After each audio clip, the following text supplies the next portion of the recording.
Hello everybody, and a huge warm welcome from London Business School on this rather sunny and warm day over in London.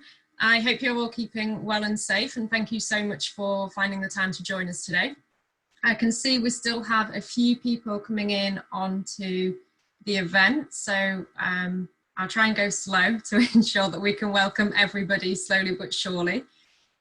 So today's Sector Series event launches today with Entrepreneurship, and we are following this series with finance and technology over the next couple of months, and then following that we will be diving into other sectors also. But we're really excited to be starting with Entrepreneurship, which is a huge part of London Business School, and you're going to hear lots more about today. So thank you for joining us. Like I said, I'm sure you're all over the world in a true LBS way. So good morning, good afternoon, good evening, depending where you are. So my name is Charlotte Smith, and I'm the Senior Global Recruitment Manager at London Business School. So looking after the MBA, Masters in Finance and Early Careers Masters programs as well. So my team in recruitment are here to help you with your research into London Business School, be it events like this or more personal coffee chats or Zoom calls, as we're doing a lot of at the moment. And also just to help you and guide you on your eligibility for our master's portfolio at London Business School. So 3 things like reviewing your CV and reviewing your LinkedIn profile, and you can share those with us via the website or via our email, which I'm going to give you later on during our Q&A session. I am delighted to have 3 rather special guests with us today. First of all, Jane Khedair, who's the Director of the Institute of Innovation and Entrepreneurship at London Business School. So hopefully you can all see Jane. And we also have Matthew Buck-Hitchin and Catherine Larrin joining us today. Both are currently on the MBA programme. Matt would graduate this year, 2020, and Catherine next year, 2021.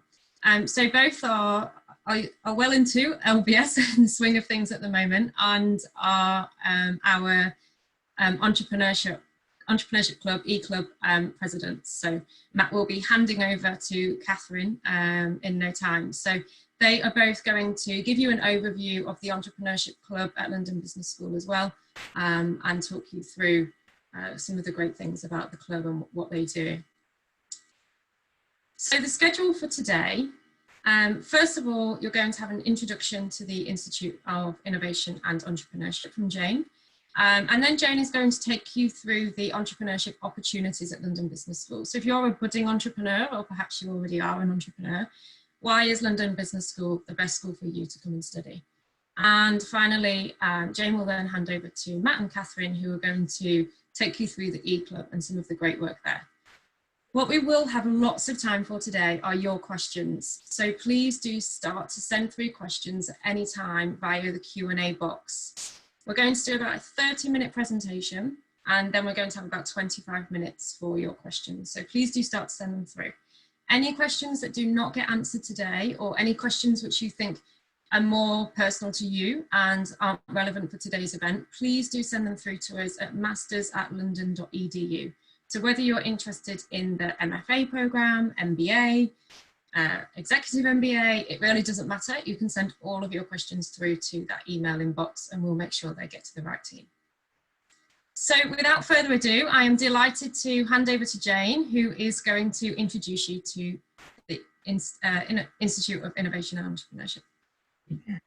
Thanks, Charlotte. It's great. So it's a bit of a mouthful, isn't it? The IIE, as it's otherwise known. So well, good morning, good evening, good afternoon, everybody, and thank you for that introduction, Charlotte.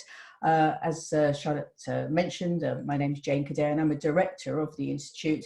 And I was brought into the school about 8 years ago, really with a blank sheet of paper to build up an experiential entrepreneurship programme to really complement what was going on in the lecture theatre, and in response to students' increasing demand to perhaps pursue an alternative career path by way of entrepreneurship. My background is actually as an entrepreneur. I have my own consultancy practice, which was a joint venture with London Business School. That business was around for about 23 years, with a relationship with LBS for 10 of those years.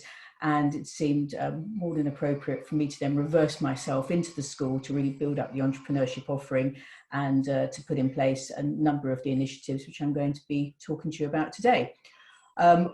in terms of what the Institute or the IIE really is, essentially it's an umbrella sort of platform within the school. It's a virtual institute. It doesn't sit anywhere in particular, but it actually represents sort of the centralised focal place for all things entrepreneurship at the school, rather than being diffused across multiple departments.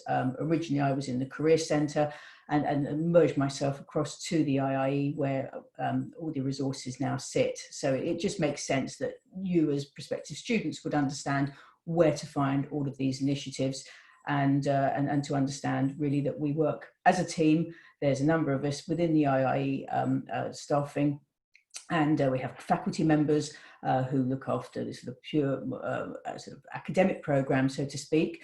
And then we have a couple of support staff and myself looking after the experiential initiatives, which I'm going to be sort of talking about. And I've put up a link to the Institute there so that you can then dig deeper into really what the sort of centralised platform is all about. There's some fantastic content on there, and it's widely accessible for you guys looking to explore the Institute further. The Institute actually is one of the 4 communities for entrepreneurship at the school. Obviously, we work with faculty, and there's an incredible entrepreneurship faculty, each of them having their own areas of specialisation. Their doors are always open, and they really are second to none, as you would expect at a world-class organisation. We work extensively with a number of the student clubs, and both Catherine and Matt are going to be talking to you later specifically about the Student Entrepreneurship Club. And that's one of a number of clubs that we work with in the Institute. We have the Tech Club, we have the Women in Business Club, we have the Net Impact Club. And again, that's all part of the whole ecosystem and supported extensively by the relationship that we have with our alumni who come back time and time again. Again, their doors are always open. You're part of an ongoing community, and yeah, that's very much what LBS stands for. The alum entrepreneurs in particular come back to support events, they come back as mentors, and essentially as an ongoing sounding board for you guys who potentially are looking at an entrepreneurial career path and selecting London Business School as the place to be able to do so. So as I say, the 4 pillars, and the Institute being just one of those, but working cross school, cross department, with a number of other departments which obviously basically feed into the whole offering. In terms of how the Institute can help you, well, it's essentially a sort of a virtuous circle, and some of the icons that I've put on the screen here really tell part of the picture. I'm going to be digging deeper into those obviously resources. I'm not dealing with all of them because we're obviously short of time here, but picking out those which are potentially going to be the most significant for you to understand exactly how we do support the entrepreneurs. First and foremost, when I came on board, it became very clear that within the lecture theatre or the classroom, there were a number of obviously guest speaker opportunities and those alums coming in and professional practitioners coming in to support the sort of core curriculum as well as the electives, which is fantastic, and certainly we wouldn't want to tread on the faculty's toes. But as entrepreneurs, there's an awful lot of sort of vocational and experiential part of the journey, which isn't covered in formal learnings. And so we put together a program called the Entrepreneur's Journey. It runs throughout the academic year of evenings. It's completely optional, of course, but it's very much part of an offering which complements what is going in the classroom. And we've split up the series into 4 components, so that you can then identify exactly where you'd fit into, whether you're originally sort of at the ideation stage of your journey, in terms of, is entrepreneurship really for me? Whether you're exploring a particular idea and want to understand how to actually then move on to build it through leveraging resources available through professional industry practitioners, for example. And then afterwards, how to scale it through fundraising, through pitching, and through really obviously moving it on to the next level. Each of these events, as I say, they run of an evening, typically a Tuesday evening across the year, and we normally get between 60 and 75 attendees, so they're pretty well attended, but still personal enough that you can actually then interject and interact. But very much part of a program. We change that content every year because we actually do film the sessions, and I believe a couple of the sessions are actually available for you to sample on the IIE pages, so do have a look there. But failing that, as I say, we keep the content fresh every year, bringing in guest speakers and making sure that those dates are very much plugged into your diary right at the start of your academic year, so that you can then diarise accordingly. These are some of the events that we ran last year, 2019/20. So essentially, as you can see, industry practitioners coming in from both a legal perspective, accounting. We've had experts on marketing, experts on alternative business models like subscription models, which were very much de rigueur this year.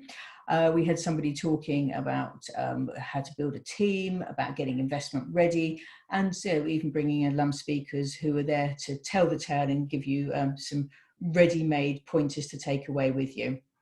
So as I say, that program changes year on year, but there is a repository of content online, which as a student you're able to access, and we've built up that repository over the last 5 years. So there's an extensive amount of content which forms very much part of the LBS digital library, which is fantastic.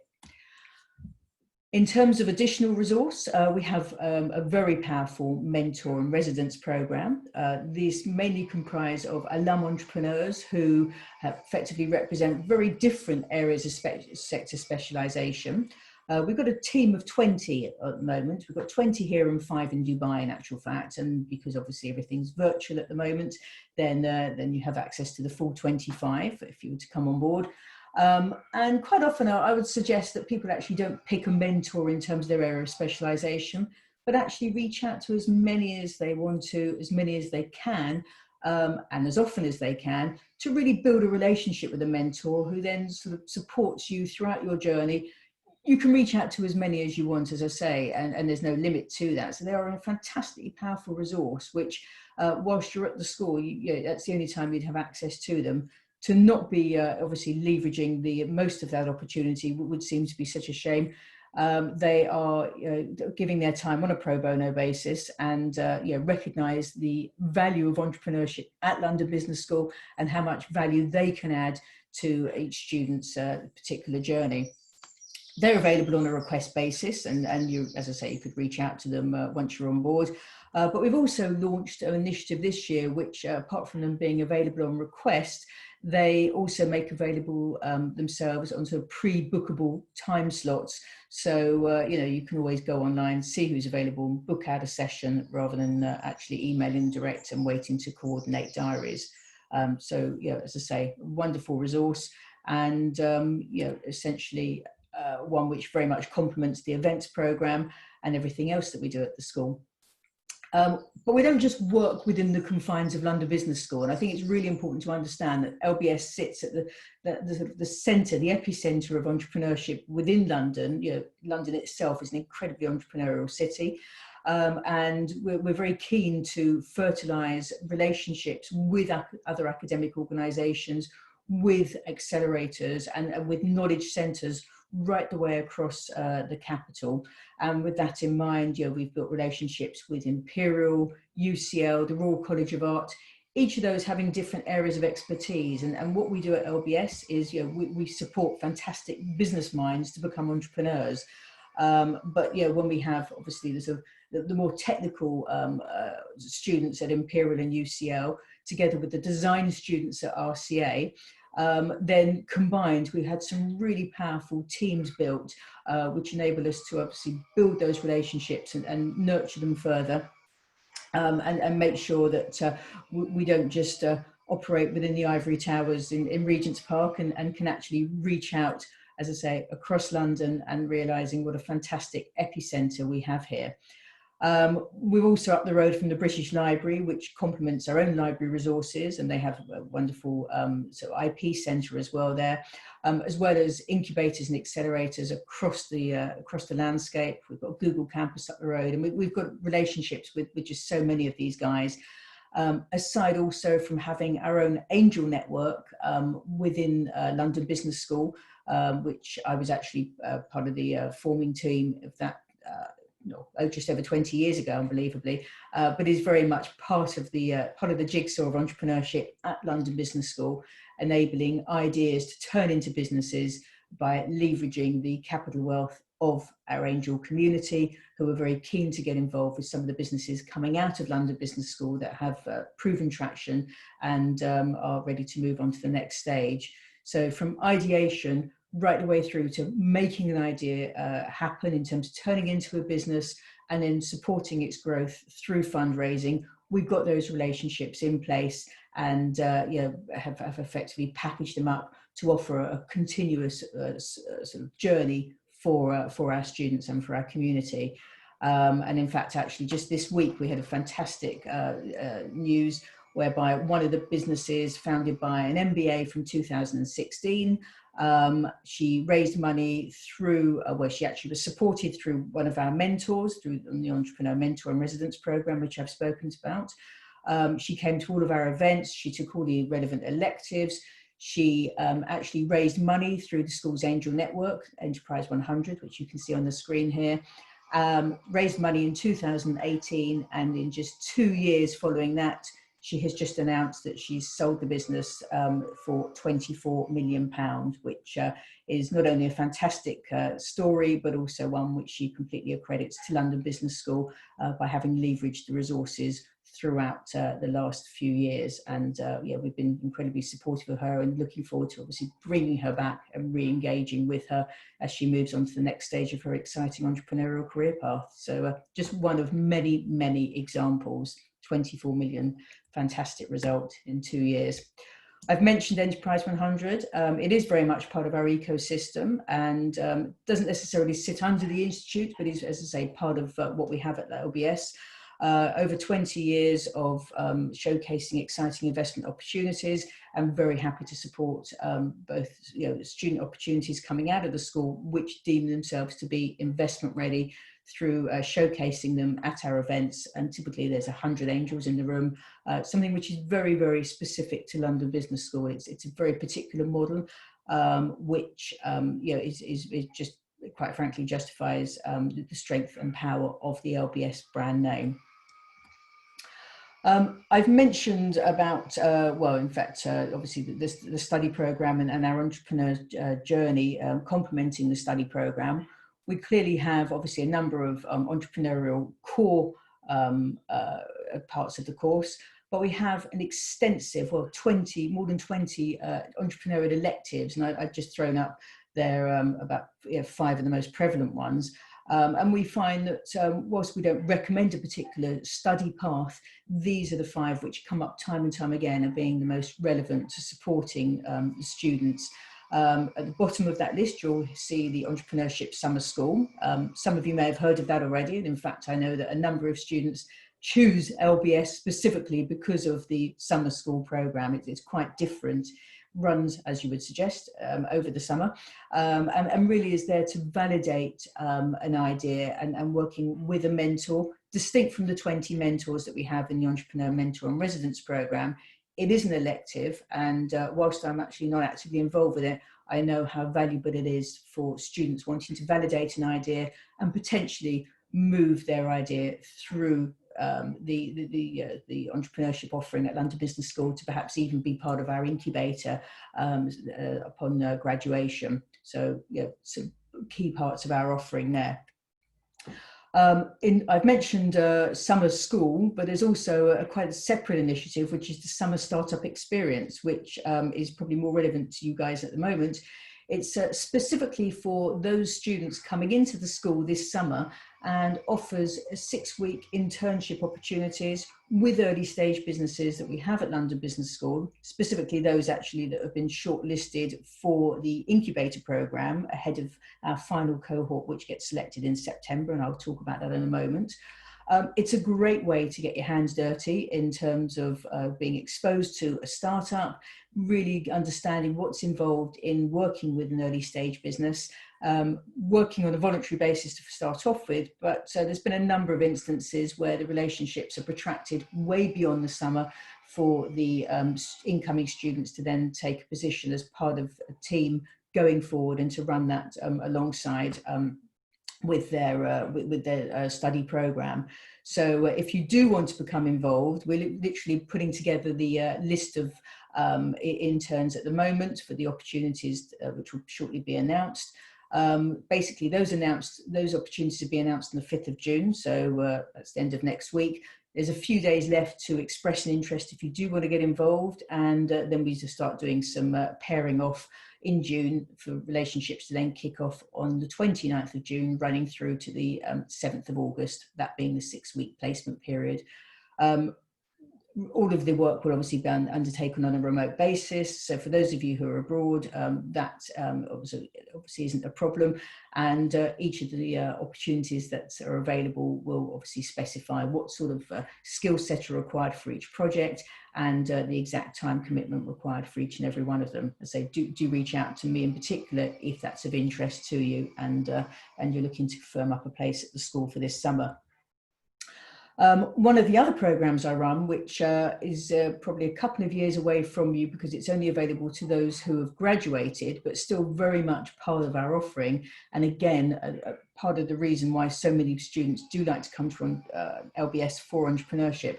It's the strength of our incubator program. So we're now running that, well, it's just about to enter into our 10th year. It runs across a 10-month program.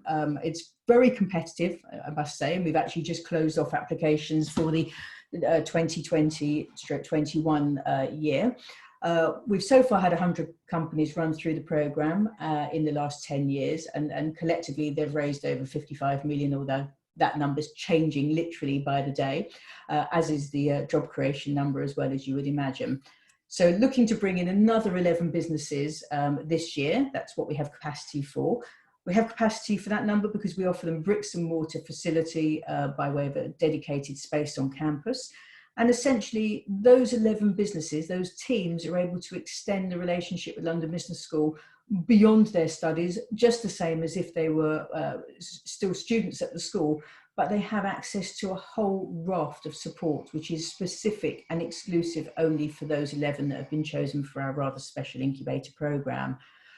So yes, they have access to everything like the students do, but they also have a support package, which actually is perhaps summarized best by these logos. Each of these guys offering support on a pro bono basis to the incubator businesses. In total, aside from the bricks and mortar facility, which is exemplified by the house logo and name, that's what we call it, the resources are actually worth about £250,000 per business. So total programme value not far short of 3 million. We don't charge for that. We don't take any equity. We literally support those businesses completely throughout the 10-month programme with the raft of support, with the bricks and mortar facility, and some will say, very importantly, with the LBS incubator brand, that wrapper around them, which is, it's amazing what sort of doors it will open to the businesses. As soon as they say we're part of the London Business School incubator, it's quite incredible as to who they can actually get in front of and the business that they're able to do throughout that 10-month duration, which without the strength of the brand behind them, they would otherwise be struggling for. So we've quantified it, but in all fairness, in some respects, it's actually very difficult to quantify some of the value of the incubator, which actually money can't buy. So hopefully there'll be a few of you who will look at the incubator as being that place of destination upon graduation. It may seem a long, long way away at the moment, but believe me, the time at LBS goes very quickly, and obviously juggling, starting a business with your study program and the application process, etc., time soon flies. So yeah, it's time, at least it's on your radar from the beginning. Throughout your journey, you would also have the opportunity to enter into various entrepreneurship competitions, which LBS is very active within. So we have Santander actually, who are a main sponsor of the incubator program, but actually sponsor an awful lot of the entrepreneurship activities on campus. And they always look for a flagship team to wave the LBS flag. The school's very strong in healthcare too, and we obviously work closely with the Healthcare Challenge. Clean tech and social entrepreneurship are exemplified by 2 additional competitions, and we always, as an organisation, have some very strong entrants there, and quite often can come out with an award as well. So competitions, fantastic for exposure, fantastic for prize money as well. But, you know, it's part of the accolade of being selected on behalf of the school and getting visibility and support from us as an organisation. We breed fantastic entrepreneurs. We breed entrepreneurs who are not just successful whilst things are going good, but, you know, in challenging times such as now, you know, we have had stories of resilient founders who bounce back through various crises, and we've interviewed a number of these entrepreneurs to be able to give you an idea as to what we actually enable and teach you as prospective entrepreneurial students. If you go onto the Resilient Founders link, you can hear some fantastic stories there, really sort of flagship of entrepreneurship at London Business School, and you know, some fantastic stories of inspiration, which I hope you'll tune into. I mentioned working very closely with the clubs, and as I say, delighted that we have Matt and Catherine here today from the Entrepreneurship Club. I'm going to hand over to you guys so that you can perhaps just give a little bit of a tour as to some of your activities, because working so closely with the Entrepreneurship Club, it's important that, you know, we basically are known to be singing from the same song sheet, so to speak, and these guys have some wonderful initiatives which very much complement and dovetail with some of the things that the Institute's doing. I'll leave it to you guys. Thanks very much, Jane. Hi everyone, I'm Matt Brooke-Hitching. I'm an MBA 2020 at London Business School. I'm one of the outgoing presidents of the Entrepreneurship Club. By way of background, I've started in investment banking, wanted to pivot into entrepreneurship, and thanks to the wonderful opportunities, a lot of which Jane's outlined just now, I've launched a tech startup. And I'm now looking forward to graduating from being part-time founder, full-time MBA, into a full-time founder following the course in a month or so. So yeah, really looking forward to taking things further. I'd also like to introduce Catherine. I'll let her speak a little bit, tell you a little bit about herself. Hi everyone, my name is Catherine Laren. I am MBA 2021, which means I'm coming to the end of my first year, and I'm the incoming president of Entrepreneurship Club. Very excited for the initiative that we're doing. As a way of background, I also did spend 5 years in investment banking. And prior to the MBA, I was part of the founding team of a tech-enabled recruitment startup, which I continue to work with at the moment. And I'm also on the International Summer School program, which I'm very excited about.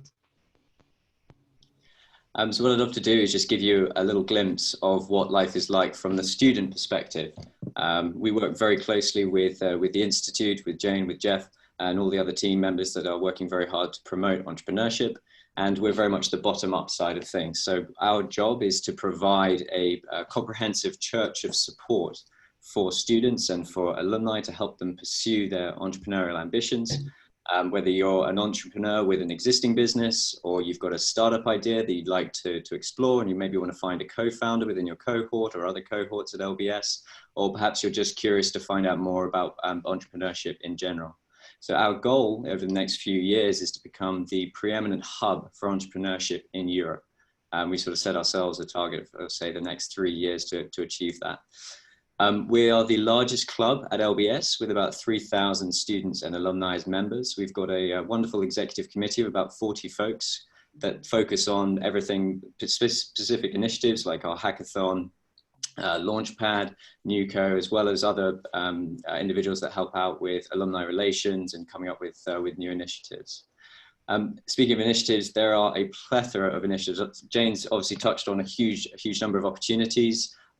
We also run independently of the Institute. We're able to just create new relationships with VCs, with founders, tap into the alumni community, find out what's going on from the entrepreneurship side of things, and then bring these people in to really share their experiences with the community, with our club. And some of these events that we do like to organize every year, more sort of structured events, are, for example, the hackathon. So this year we had 90 participants, 15 mentors, 6 judges, and a few very generous sponsors to provide some of the funding for that, prize money. We've got the boot camp, which is like an all day, every day week, 2 days of a weekend, which gives you the tools and skills to ideate, to explore, and to really equip you for the hackathon that then follows. We also have the Launchpad. You may have come across this. We had our demo day a few weeks ago. Not sure if maybe perhaps some of you were having a look into that. We had 202 applications this year.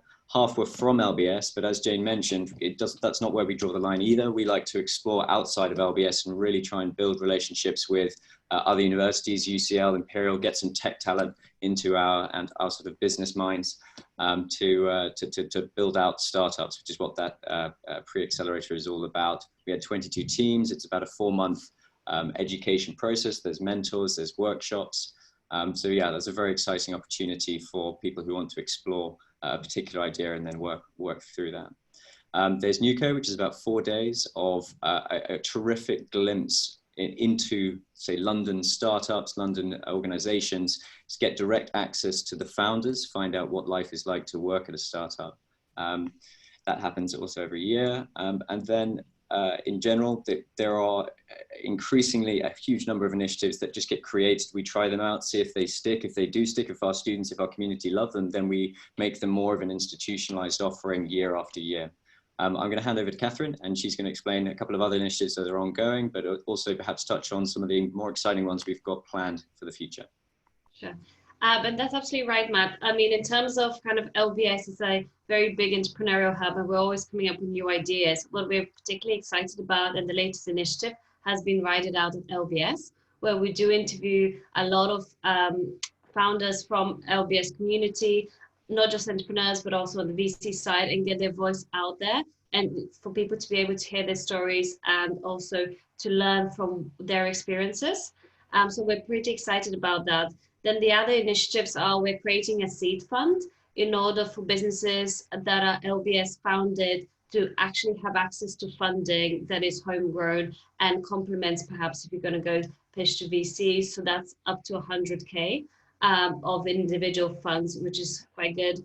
And then the other initiatives that we're currently rolling out as a trial is co-founders. If you have a business idea or you're looking to found a business but haven't got the idea yourself, you pair up with someone within the LBS community in order to kind of incubate that, hit the ground running, and then also take you through that entrepreneurial journey. There's a few other ones that we're bouncing around, but in terms of kind of our offering, the club is fairly full with initiatives.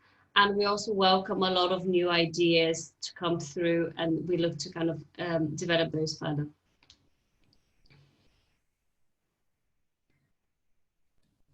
So I'll hand over back to, I think, Jane.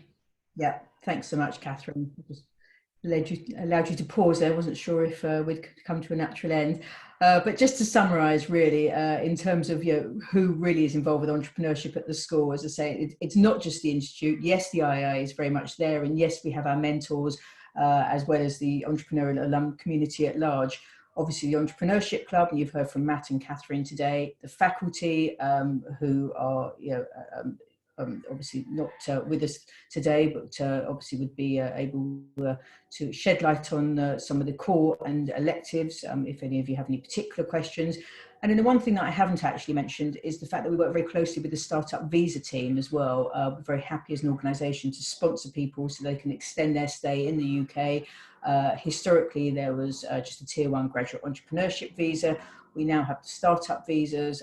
We have been delighted to support so many of our student and alum entrepreneurs to enable them to stay in the UK. And in fact, the lady who I spoke about, who just had that wonderful $24 million exit, we supported her stay in the UK, and obviously looking for many more comparable success stories like hers, all of whom would rely on the school's support in terms of being a visa donor. My contact details, if any of you have any specific questions which you want to take offline maybe after this session, or wanted to sign up to the summer startup experience, very happy to hear from you.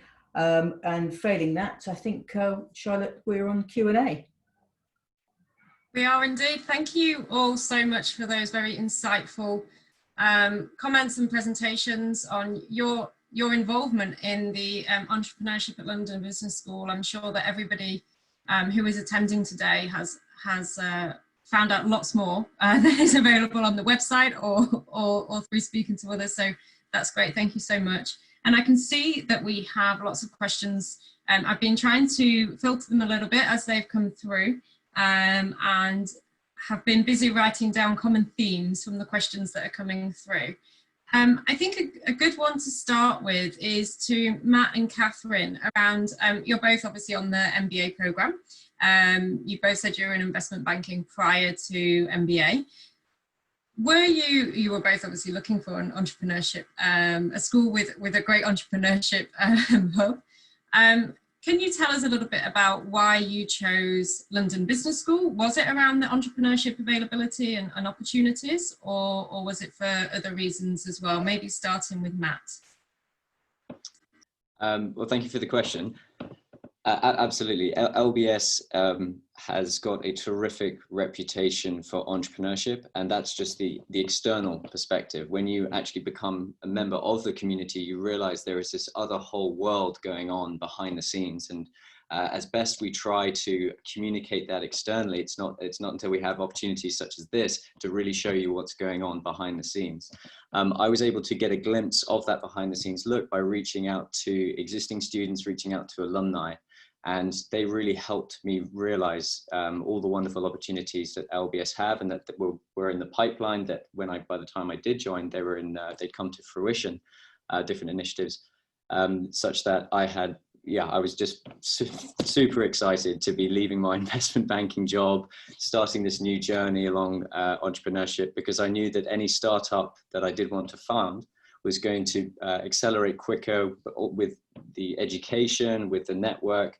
And that was the core reason for me, is, well, I could try this without doing an MBA, but I want to really accelerate growth. I want to make sure that whatever I do pursue is going to grow at scale. And it's because of LBS that they equip you not just with the education, as Jay mentioned, with lectures and all of those tools, but then the other side of things, the other students, the alumni, there's connections, the institute.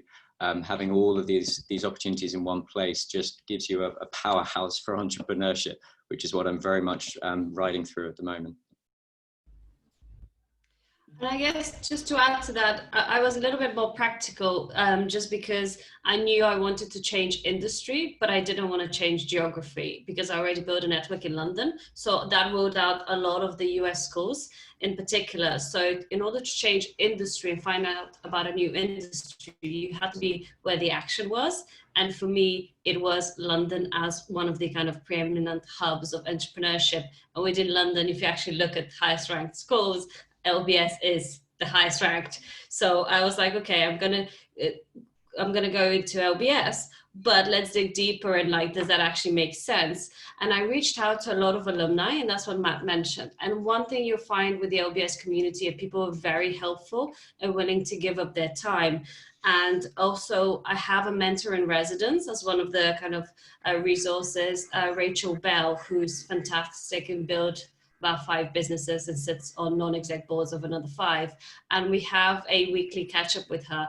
And I think from thinking about why you came to LBS to resources within LBS, it continues to refine your kind of thinking around careers, and also speaking to everyone that is very much involved in entrepreneurship. So one pillar is all of the resources available within LBS, then is the network, location, but also the professors and the courses, which I'm happy to touch on at a later point.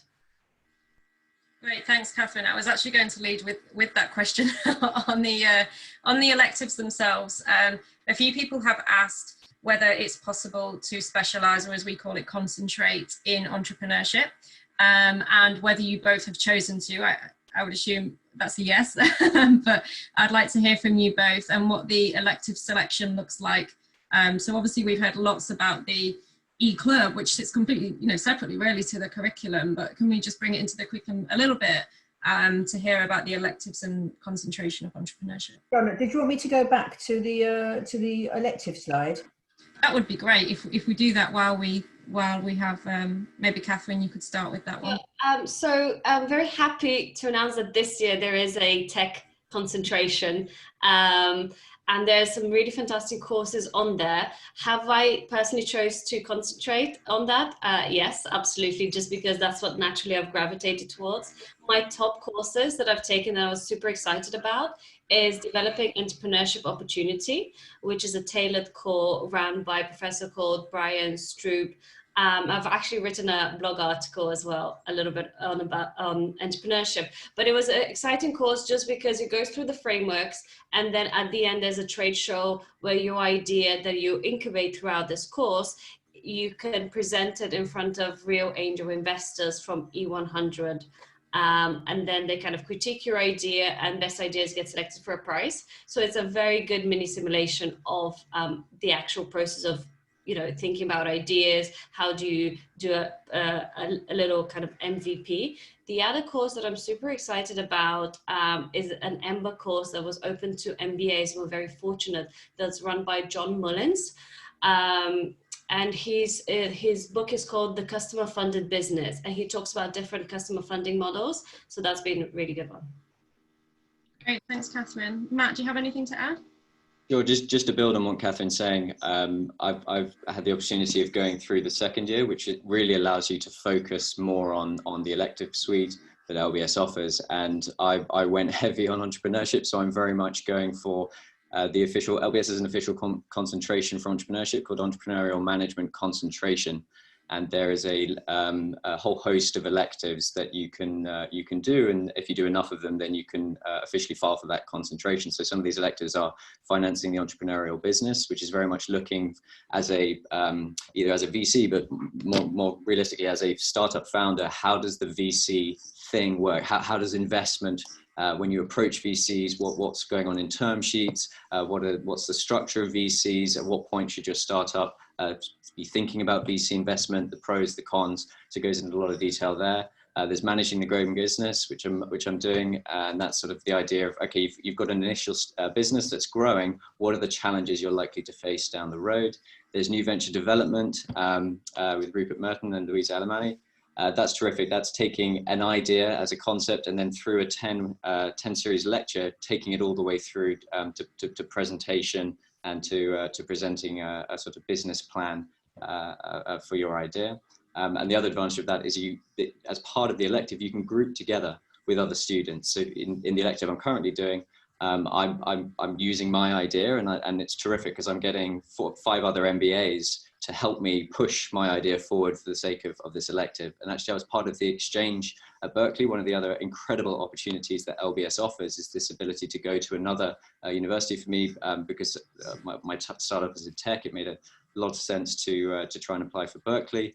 And yeah, so that allowed you to also do those types of courses. And I've even now met my co-founder through that opportunity, which is really helpful for me to push things both in the UK and in the US. There's Pathways to Startup Success. I did this 3 weeks ago. It's Gary Dushnitsky's flagship course on entrepreneurship at LBS. This is all day, every day, just learning how to build founding teams. What are the challenges? What are things you need to consider? And then again, taking that team forward. How do you sort of prove out your idea? It's just a wonderful toolkit of everything you need to know and to be considering when you're growing a business. There's the Entrepreneurship Summer School. That's part of this concentration. And that's also what I did last summer. Yeah, I don't want to bore everyone. There's just so much cool stuff going on in entrepreneurship. Please feel free to find me on LinkedIn if you want to have a chat. I'd love to speak more about it. Great, thanks, Matt. I'm sure lots of people will take you up on that. Great. Okay, great. Jane, just going back to the summer startup program that you mentioned for incoming students, so those that are due to start with us this year, is that for all programs? We had some from early careers programs asking whether it would be available for them, or is it MBA? No, it's for MBA and early careers as well. Perfect. So for all of you that are asking, then you know you can find out more about that, I'm sure. Fantastic. And a question about, though obviously we have a very global community at London Business School. So a question from some who are currently based outside of UK and Europe, and talking about the opportunity, asking about the opportunities that are available if you wish to grow your business outside of the UK or outside of Europe. What kind of opportunities are available, or what learning is available to support them in doing that post study as opposed to remaining in the UK to do that. Maybe Jane, yeah, if you could start with that. I mean, just to say, obviously, that the fantastic sort of international profile of the student and alum population of London Business School means that we do have representation across the world. So typically there will always be a percentage of people based in that particular location, wherever the business is to be set up, and we can always effect introductions to leverage the network for the benefit of that person asking. The only limitation really in terms of international location is the ability to go into the incubator program, where one of the criteria for that is that the business needs to demonstrate not only that it needs to be based in the UK, but specifically in London and at London Business School, because the program is very much a sort of a physical community all coming together. So we do have the criteria there that obviously we want everybody participating on a sort of level playing field, and for each of 11 businesses to be needing to be actually physically located in London as part of that criteria. That aside, quite frankly, all of the resources that we offer are applicable to businesses across the world. I mean, the general business principles apply regardless of where you're located, and there is no limitation. Mentors can be accessed by anyone, anywhere, and all of the events, especially at the moment, the last few months have demonstrated how we're actually able to roll the resources out and still enable people to be benefiting from them, irrespective of where they're located, with everybody literally sitting at home at the moment. So geography doesn't seem to be a problem, and I know that obviously the current situation won't prevail indefinitely, but it's been a fantastic experiment to show actually how scalable all the resources are, and that geography does not have really any limitations. Thanks, Jane. And for sure, I think that's definitely, we're living in the time of realising that is the case. Matt or Catherine, anything to add on that? I don't know if you have any peers who are looking to launch their business outside of the UK following study. So when I was out in Berkeley for this semester, the one just before Christmas, part of that process was me obviously experiencing Berkeley, but there was such a great network of LBS alums out there that I was having coffee chats, meetings with folks who did their MBA in London, but then they've moved back home or set up camp out there. And it's incredible that the international network, even out there in Silicon Valley, there is an entire contingent of LBS alums who just want to help, and they're there to support you, to give advice, to help you understand how things work out there compared to how things work in London. And I very much made use of that. So it was terrific for me to see that. So even if you do have aspirations, just as Jane said, to launch internationally, this network is real, and I've been there and I've seen that. It's terrific. Yeah. And I think it's really important for people to understand that the power of the LBS network is absolutely second to none. And it's not just whilst you're a student, and it's not just a year after graduating. It is a lifetime membership. And quite frankly, it's like nothing I've ever seen before. The ability to reach out to somebody through the school's directory, sharing that same london.edu email address or extension anyway, is incredibly powerful. You will always get a response. You will always get support and help. And it's as I say, it's part of a lifetime membership. It really is. Thanks, Jane. And I hope some of our participants today have been tuning in. Actually, we've recently just launched virtual alumni networking, and I've never heard that phrase used as much, the power of the LBS network, as in those events where our alumni are really drawing on that and the importance and as you say, power of that network. So anybody who is listening now, if you haven't already, do register for alumni networking, where you can hear lots more about that also. Great, thank you. Okay, so back to Matt and Catherine, we have another question for you, diving back into your investment banking roots, wanting to know what was it that made you both want to transition? Was it maybe the time that you were in banking, or was it something that you had considered for a while? Was there a specific thing, or had it maybe always been your plan post-graduation? Who knows? Starting with Catherine. That's a tough one. That's a tough one. I guess maybe just in banking, I just had too many ideas and would offer my bosses incremental improvements and things that could be done better. And they didn't take too kindly to straying away from those narrowly defined lines of my job description. And then I also felt like I was drawn to reading and exploring things that were non-finance related. So yes, I had a big portion of my colleagues that were reading, all of the LBO and the debt market updates on the weekends. But I was kind of wondering about other things as well, about marketing or about just things that were just not part of my job description.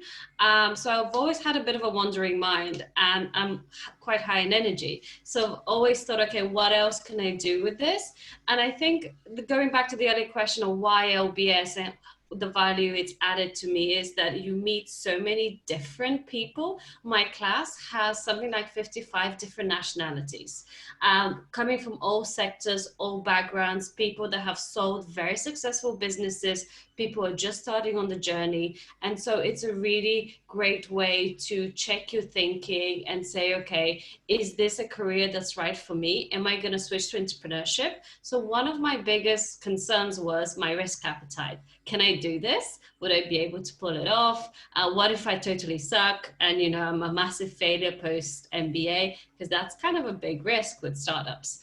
And what I'm kind of falling back on is like, it's okay if you play around with something and it doesn't work out. There's a learning in there.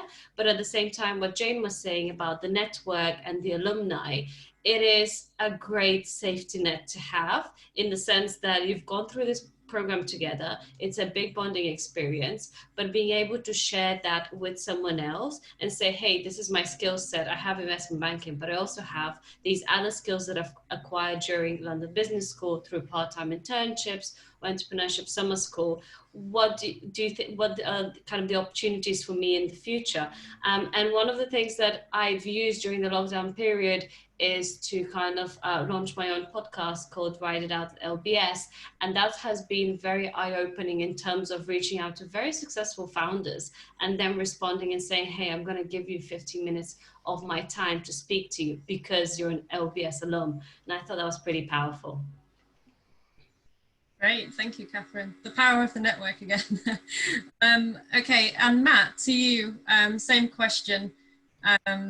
Particular reason, was it always in mind? It's about 1,000 reasons. I'd grown up, my dad was an antiquarian book dealer, so he built his business from scratch, and he was always around while we were going. There's four of us, 4 kids. We were always surrounded by business, entrepreneurship, entrepreneurial thinking. I started a very small lifestyle type business straight out of university. And I kind of hit this stage where I thought, okay, is this going to be for the rest of my life, or actually do I want to get some more world experience? And I then moved into investment banking to really try and understand more about finance, more about how to do what I was doing, but on a very, very grand scale. And that's what investment banking gave me, was to look behind the curtain, to spend time with boards, spend time with management teams, understand what it takes to run public companies, what are their issues, what are their frustrations, what's their day-to-day life like. And it reached a stage where I was kind of, I'd learned everything that I thought I was going to learn in that type of environment. I was no longer learning from others. I was sort of teaching, passing that knowledge down onto the next. And to Catherine's point, because certain things have been done in a very specific way for so long, there's so much at risk if you do try and change something. If it's a 200 million pound deal and you've got, by the way, guys, we can do it this, if we change this aspect of it, it could be much quicker. So we'll know, look, we've done it this way in the past, we know it works, we're not going to risk our clients' sort of outcome just because it may be more efficient. And that was getting not frustrating, but it was sort of quite limiting for myself, given all the ideas that I was having at the time. And the overarching, I guess, motivator to drive me to leave a very comfortable job and comfortable lifestyle was almost a fear of regret. I could forecast my life, so I could see what my boss was doing, see what her boss was doing, and what her hours were, and you can kind of forecast the next 5, 10, 20 years of your life. And then it suddenly dawned on me, okay, that might be a little bit depressing. I don't really want to have that sort of visibility, which may suit a lot of people, but it certainly didn't suit me. So I was very worried that I was going to be 70 years old, look back at my life and think, well, look, you never really tried. Like, yes, you did have a very small business, but you never subsequently just went for it, shoot the lights out. And that's what just started to make me think, okay, now, do you just want to leave everything, pull the rug out from under you, or do you want this kind of structured process to explore entrepreneurship? And not just the process, but as I mentioned before, these opportunities to accelerate any business idea that you do have much quicker, and to really leverage those opportunities for the sake of your business. So I'd probably say that was kind of one of the main motivators for me. Thanks, Matt. And a question for you as to whether you had your specific business idea that you're going to be the new founder of your tech startup following MBA. Did you have that idea when you started your MBA, or is that something that's developed during your MBA? It's both. So I actually came up with the idea while I was applying to different business schools all over the world. I was having conversations with alumni from sort of Harvard, asking friends of friends. And the conversations that I was having, I was asking, look, I was trying to find out which business school would be most aligned to my specific goals and the things that I wanted to achieve out of the MBA. And the conversations that I was having, what's frustrating about that business school, they all started to veer into a very specific direction around, sometimes it's hard to network, or it's hard to communicate. As an admin, how do you talk to students? As students, how do you talk to alumni? How do you really build these bridges? And that sort of helped me to develop this concept that I've then subsequently worked on. I built this product, sort of very rickety first version, whilst I was actually in business school. And I given the people who were using my product were business school students, there was no better way to get feedback than literally be amongst these folks. And I was using the electives that I was taking is to help expand and explore different avenues and to try and accelerate growth of the company along the way. And that was a terrific experience, because I'm very glad I explored as much as I could before business school, and then use it almost like a test case to see these electives that you're being taught and the education that you're getting and the networks that's on offer, to in real life actually use them for the sake of a business. So it wasn't a fully developed idea at that point. It was a sort of rough idea, but with serious direction. And I was definitely committed to it, because everyone I spoke to, they've sort of said, yes, this could be a challenge for a lot of people. So yeah, kind of in between the two. Thanks, Matt. Hopefully that helps lots of people's wondering minds. Okay, Jane, back to you. I'm not sure, this could be our last question. So it's a big one. It's for people who are clearly thinking into the future. What makes a successful applicant for the incubator program? What are you looking for? Okay, well, we have a number of criteria. I mean, I've already alluded to one whereby the business obviously needs to be based in London and would benefit from being based at London Business School. The initiative is available to alums who have graduated within the last 3 years, so we do have to have a cut-off time there. So there's a sort of headline criteria. But in terms of what we look for, well, scalability of the business is one. A need for incubation. We give the businesses, we give the team so much, as I've already mentioned, that it is an incredibly competitive process. Needless to say, we try and pick what we think are the 11 most promising businesses, but we don't want them to be so advanced whereby there's clearly no need for incubation, nor do we want them to be just at the ideation stage whereby there's no validation of their idea. So yeah, there's a very sort of common sort of fine line, if you like, whereby we need a demonstration of commitment and ongoing commitment on behalf of the applicants, a need to demonstrate that they would benefit from incubation in terms of leveraging the resources that are available, for them to demonstrate that they've also leveraged resources throughout their time at the school. So, you know, if we've never seen them, quite frankly, in terms of being aspiring entrepreneurs, and they haven't participated in some of the entrepreneurship initiatives, then, you know, it does beg the question as to how committed they're going to be as a sort of member of a very vibrant community, and that a very special cherry-picked community by way of the incubator cohort. So we look at their scalability, we look at the strength of the management team. That's not to say that it needs to be a fully fledged management team when it comes on board, but for them to recognise that they will need to build a team up throughout their duration. But by that same token, there are physical limitations of the space that's available. So if they come to us with a ready-made team of 20, they've already outgrown the space that the incubator facility, i.e. the house, will allow them. So yeah, we'll look at a whole number of criteria, and we'll look at how realistic their aspirations are with some of the numbers that they've perhaps put together in terms of quantifying the market size and understanding their business model as well. So I wouldn't say it's any one particular criteria, but a whole mix of considerations.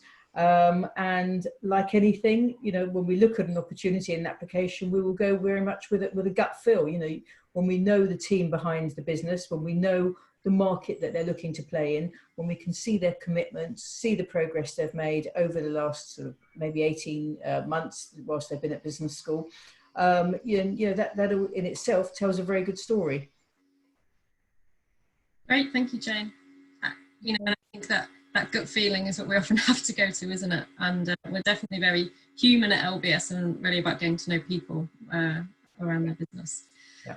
Okay, well that takes us to the end of today's event. So thank you so much, Jane, Catherine and Matt, for joining us today. Your insights have been very helpful for everybody joining us, I'm sure. As Matt did mention, if you have further questions, I'm sure he'll be happy for you to reach out. I did share earlier our recruitment email as well, which was masters@london.edu. So any specific questions maybe around your eligibility for any programs at LBS or entrepreneurship questions, you can also send those through. So thank you very much for joining us, and take care, and we hope to hear from you and see you again very soon. Thanks, guys.